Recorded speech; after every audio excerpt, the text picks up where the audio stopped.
Assalamualaikum warahmatullahi wabarakatuh. Alhamdulillahirrabbilalamin. Wassalatu wassalamu ala asrofil anbiya wal mursalin wa ala alihi wa sahbihi ajmain amma ba'du. Ibu Ngaisyah yang saya hormati, marilah terlebih dahulu kita memanjatkan puji syukur kehadirat Allah Subhanahu wa taala yang telah memberikan rahmat, taufik dan hidayahnya sehingga pada kesempatan ini kita masih diberikan kesehatan, diberikan kekuatan dan dapat menjalankan perintah-perintahnya, dan semoga kita dapat meninggalkan larang-larangannya. Salawat dan salam semoga tetap tercurah limpahkan kepada baginda Nabi besar Muhammad Sallallahu Alaihi Wasallam serta keluarganya, sahabatnya, dan semoga kita akan selalu menjadi pengikutnya sampai akhir zaman. Amin, amin ya rabbal alamin. Ibu Ngaisyah yang saya hormati, izinkan saya wakil dari Majelis Tabligh BCA Curkecang ingin menyampaikan dengan tema Ramadan. Ramadan merupakan bulan yang istimewa bagi umat Islam. Di bulan ini amal ibadah seseorang pahalanya akan dilipat gandakan. Siapapun yang mau meminta ampunan maka pasti akan mendapatkan ampunan dari Allah Subhanahu wa taala. Sepertiga yang pertama adalah maghfirah atau ampunan, sepertiga berikutnya adalah rahmat Allah, dan sepertiga paling akhir merupakan pembebasan dari api neraka. Keistimewaan yang terdapat di bulan Ramadan itu merupakan hidangan yang disuguhkan kepada umat Islam. Tinggal kesiapan diri seorang, apakah dia akan menyantapnya hidangan itu atau malah menyanyiakannya. Lalu bukanlah seorang muslim akan berbahagia dengan datangnya bulan Ramadan. Dalam hadis Nabi mengatakan, man fariha biduhuli Ramadana haramallah jazadahu 'alan niron. Barang siapa bergembira dengan masuk bulan Ramadan, maka Allah akan mengharamkan jasadnya masuk neraka. Diriwayatkan dalam kitab Durat An-Nasihin. Namun untuk memaknai Ramadan dengan sukacita, umat meski juga disarankan untuk melakukan banyak kebaikan. Beberapa amalan yang dapat dilakukan yakni bertasbih, membaca Al-Quran, menjalankan sholat berjamaah, serta memperbanyak amal soleh lainnya. Kita isi pula setiap malam di bulan Ramadan dengan zikir kepada Allah dan menjalankan sholat sunnah. Berikut ada sebuah hadis qudsi. Allah Subhanahu wa taala berkata kepada Nabi Musa alaihissalam bahwa Allah memberikan kepada umat Nabi Muhammad SAW 2 cahaya yang dengan 2 cahaya itu dapat menutupi kegelapan. Maka Nabi Musa bertanya, apakah 2 cahaya dan 2 kegelapan itu? Allah Subhanahu wa taala menjawab bahwa 2 cahaya itu adalah cahaya Ramadan dan cahaya Al-Quran. Sedangkan 2 kegelapan itu adalah kegelapan di alam kubur.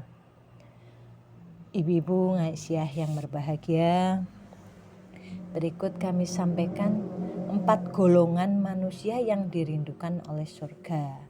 Nabi Muhammad SAW bersabda yang artinya surga merindukan 4 golongan. Yang pertama orang yang membaca Al-Quran, kemudian orang yang menjaga lisannya, ketiga memberi makan kepada orang lapar, dan keempat berpuasa di bulan Ramadan. Hadis riwayat Abu Daud dan Tirmidzi.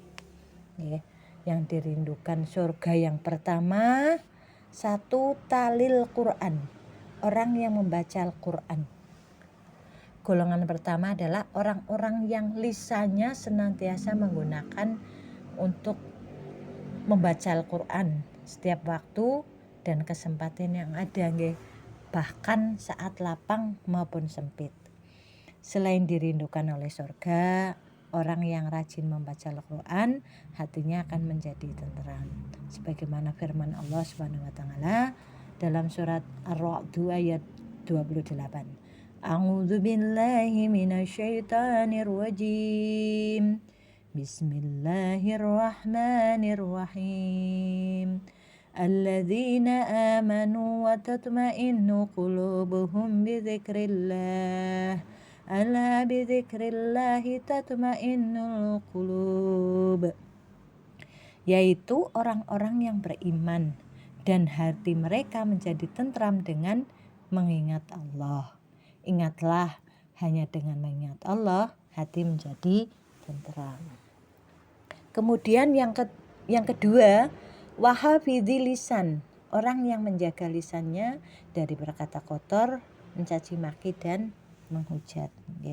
Golongan kedua ini termasuk orang-orang yang beriman, disebutkan dalam hadis Nabi Muhammad SAW yang berasal dari Abu Hurairah radhiyallahu anhu. Rasulullah SAW bersabda, barang siapa yang beriman kepada Allah dan hari akhir, hendaklah ia berkata yang baik atau diam.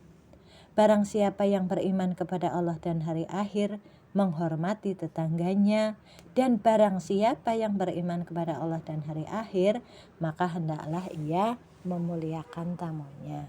Hadis riwayat Bukhari dan Muslim. Kemudian yang dirindukan surga yang ketiga, wa mutmimul ji'an, orang yang memberi makan kepada yang kelaparan. Rasulullah bersabda, siapapun kaum mukmin yang memberi makan mukmin lainnya yang kelaparan, maka pada hari kiamat nanti Allah akan memberinya makanan dan buah-buahan surga. Hadis riwayat Tirmidzi. Untuk yang keempat yaitu wasoimina fi syahri Ramadan, orang yang berpuasa di bulan Ramadan, seperti yang sekarang kita jalankan. Golongan keempat ini adalah orang yang senantiasa menjalankan puasa di bulan Ramadan. Maka bersyukurlah bagi mereka yang senantiasa melaksanakan bulan puasa. Kehadiran mereka dirindukan oleh surga. Dalam hadis Nabi Muhammad SAW bersabda, surga memiliki 8 buah pintu. Di antara pintu tersebut ada yang dinamakan pintu Ar-Rayyan, yang hanya dimasuki oleh orang yang berpuasa.